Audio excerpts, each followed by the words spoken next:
This program contains experiments which are performed by professionals. These tests are dangerous and may involve the use of hazardous materials. They should not be performed or imitated under any circumstances. The telephone, the housing, the hook switch, the dialer, and the handset. All of it connected by one wire. And all of it connected to the telephone network by another wire. The miracle of transforming sound into electricity and electricity into sound happens in the handset, where we find a microphone and a speaker. To grasp it all, let's break it all.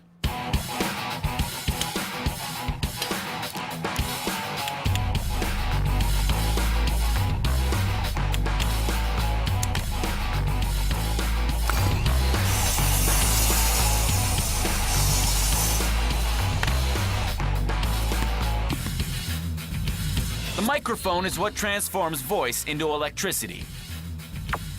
It's got a thin metallic surface, the diaphragm. Beside the diaphragm is the electret, a piece of plastic with a very special property. It's polarized. The electret is connected to an electronic circuit by a thin copper wire that's continually fed by an electric current. When we speak, our voice causes air molecules to vibrate. These sound waves reach the diaphragm. It's so thin that when the air vibrates, it also vibrates. This movement disrupts the electret's electrostatic field, causing it to vibrate. The vibrating electrostatic field causes the intensity of the current in the copper wire to also vary.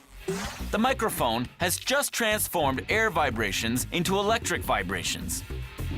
These vibrations are amplified by the electronic circuit, sent to the microprocessor, and finally into the wires of the telephone network. The telephone has to be able to change electricity back into sound waves, so we can hear it.